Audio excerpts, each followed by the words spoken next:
Oh, howdy everyone, it's Sam. Welcome back to the Wobble Enjoy Sports channel. If you're new around here, I hope I can get you to consider liking the content and subscribing to the channel. And if you are a regular around these here parts, thank you very much for the continuous support. I think it's fair to say that that was the best Sunday of NRL all year so far. Unfortunately for Cowboys fans such as myself, it ends on a disastrously bitter note. But congratulations, because the Canterbury Bankstown Bulldogs won it in Golden Point extra time, 15 points to 14. The Cowboys were up, and the Bulldogs came firing back with a Josh Adokar try inside the final minutes of play.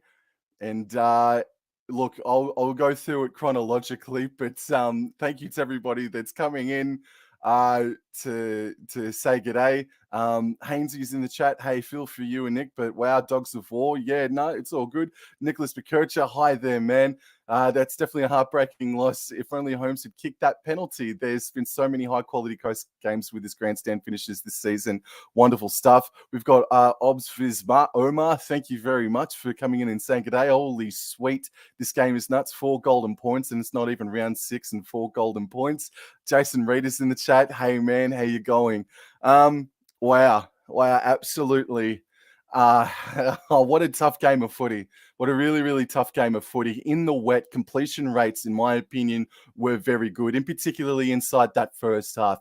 Both sets of backlines can be proud of the efforts that they put up this evening. In particular, I think Tom Chester was as safe as a bank, for the North Queensland Cowboys. So look, let's go into it chronologically though, while we wait for it.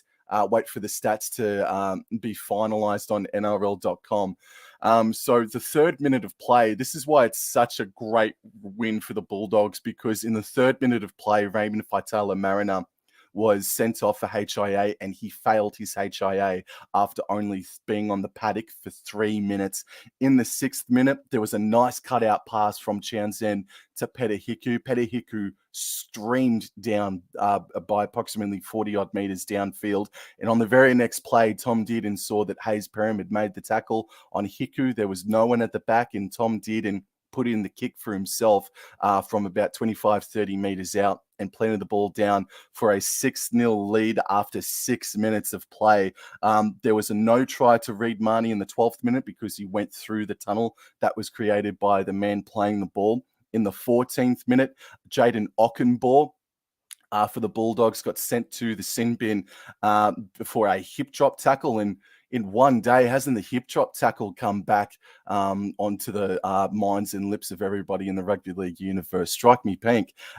So therefore, Valentine Holmes took the penalty conversion and made it 8 points to 0. So the Cowboys up 8 points to 0. 5 minutes later, in the 19th minute, Jacob Preston for the Canterbury Bankstown Bulldogs. Isn't he in the running for Rookie of the Season? Jacob Preston scored the first of his 2 tries for the Bulldogs in the 19th minute with a grubber made by Matt Burton. Simply put, Petahiku and Chad Townsend and the like, that right edge, unfortunately, the Achilles heel for the Cowboys. They all came rushing up defensively. Matt Burton put the grubber kick through, and Jacob Preston, the young man, continues on his impressive rookie season with the first try for the Bulldogs in the game, and it was 8 points to 6 after 20 minutes. And then a really gnarly moment inside the 25th minute. Max King and Jacob Preston, they collided, but it was Jacob Preston's finger that collided with the left eye of Max King. Max King looked like he had just stepped out of the house of wax, and he was made of wax too. Like, he just, by the end of full time, his left eye was drooping down towards his chin. And in the same motion, Jacob Preston dislocated his finger and cut the webbing on that same finger. So the Dogs of War, as Hainesy said before, the Dogs of War indeed tonight. No Viliami Kikau, who got ruled out 48 hours ago. Raymond Faitala-Mariner went down, and then the injury to Max King and Jacob Preston also occurred, and they continued to play on as well. Plus, inside the first 20 minutes, Jaden Ockenborg got sent to the sin bin for 10 minutes. So the Dogs of War, man, they were just absolutely electric tonight. They were up and ready for it, boys and girls. I'll just quickly go back into the chat once more. The Warriors' performance was absolutely ridiculous. Nicholas McKercher says, how do you come back from such a deficit and then pinch the win? Extremely impressive stuff. Look, I've got to stick with the Bulldogs and Cowboys, Mr. McKercher, but that was one of the most unbelievable, incredible victories I've seen from the Warriors in a long time. That is the same with everybody. Big oof, mate. Big oof indeed. So then in the 26th minute and the 34th minute, the Cowboys had their opportunities. McLean went over after Hess batted it back, and McLean unfortunately dropped the ball. I thought maybe the Bulldogs player may have got a hand to it and knocked it on, but that's just the rub of the green that didn't go with us on that occasion. That's okay. And then in the 34th minute as well, Colin Hess had a marvelous effort to try and put down a grubber kick that was put through, but he unfortunately just slipped out of his grip right at the final second, at the final moment, unfortunately. And then basically right up until the 59th minute, the game was played in between the two 20-meter lines, really. There were moments in between. There were breaks by both sides. Minimal errors, yes, but minimal and very impressively so, just because it was slippery, wet conditions. She was teaming down out in Sydney this afternoon and this evening. But then the game changed in the 59th minute when Hayes Perham knocked the ball on cold as a spud. And then the ensuing set, Robson flicked it out to Townsend. Jordan McLean ran a decoy line. Townsend bypassed him, and it landed in the lap of Tom Dearden. And Tom Dearden passed to Lukey. Lukey had a nice line, caught it off the short pass, offloaded it to Tom Chester, and Tom Chester went over and scored the Cowboys' second try of the contest. It was converted 14 points to 6.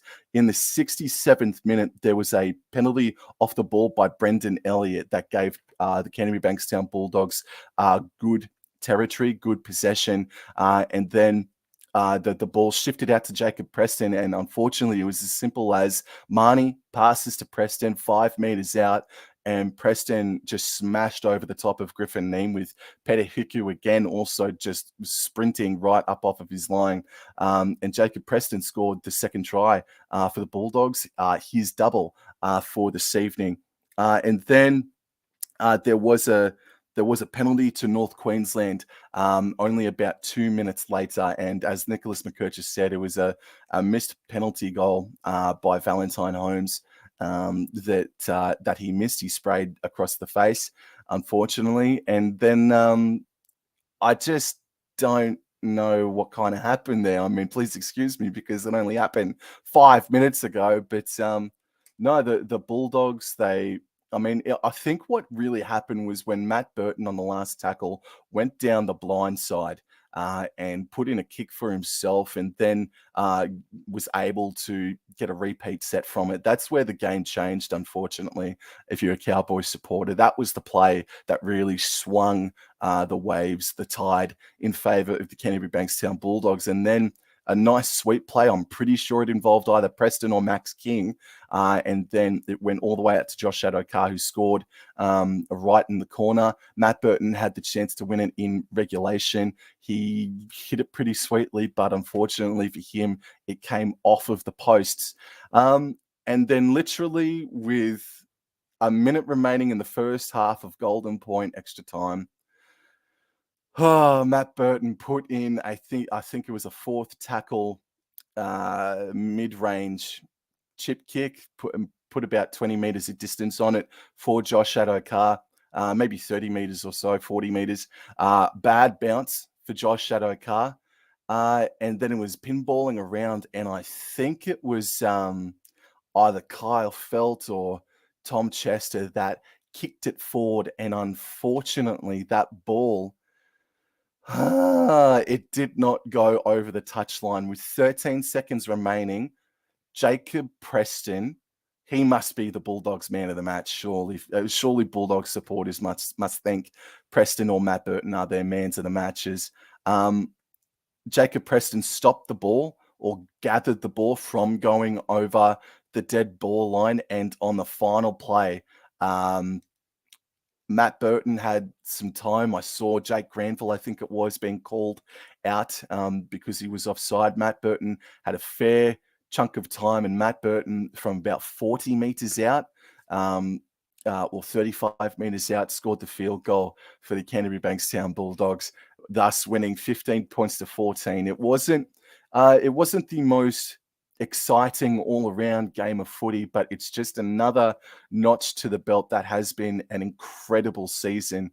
That is 2023. So I'll just very quickly jump back into the chat. That's a horrible way to lose, Wobble and Jaw. Valentine would nail that 9 times out of 10.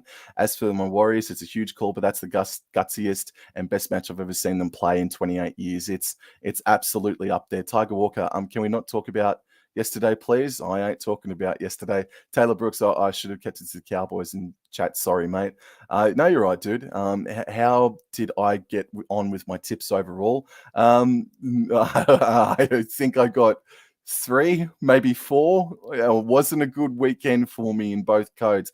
Taylor Brooks, the ball handling from the Cowboys was exceptional, especially considering the conditions and Burton's bombs. Impressive stuff. And I think I got about 3 or 4 correct tips. And will NRL, all G, we'll get him next time. That's the attitude, bro. That's the attitude. It's only round 5. It's not, was it a draw at halftime? What was the score at halftime? It was 8 points to 6 at halftime. Thank you for asking, Bradley. Thank you very much, man. So I'll just quickly go into the stats. I'll share my screen now with everybody. 5, 4, 3, 2, 1. Hopefully you guys have got that there. Alrighty, so let's go into the team stats first. So possession was 52% to 48% in favor of the Bulldogs. Completion rates 86% for the Cowboys, 79% for the Bulldogs. That's a boot up the arse, isn't it?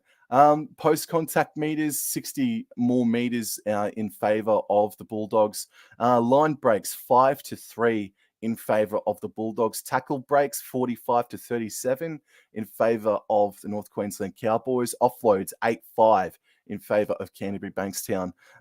Kicking meters, Chad Townsend and Tom Dearden had a very good kicking game this evening for sure. Missed tackles, wow. Well, that's alarm bells a little bit, because I am certain I saw a stat about,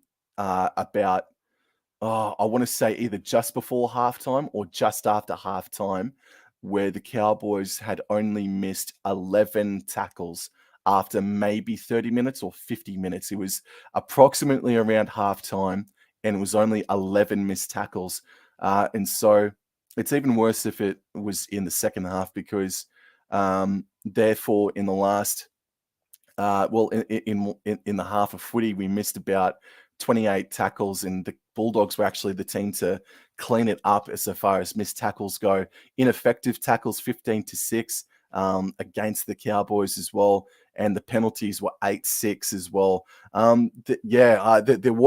There were 2 more injury concerns for both of these sides tonight as well, and that is that Franklin Pele, who impressed in his time off the bench, Franklin Pele looks to have fractured his forearm, whereas Hylam Lukey, Darcy McDonald on the sideline was quick on Franklin Pele, Raymond Patella Mariner, Max King.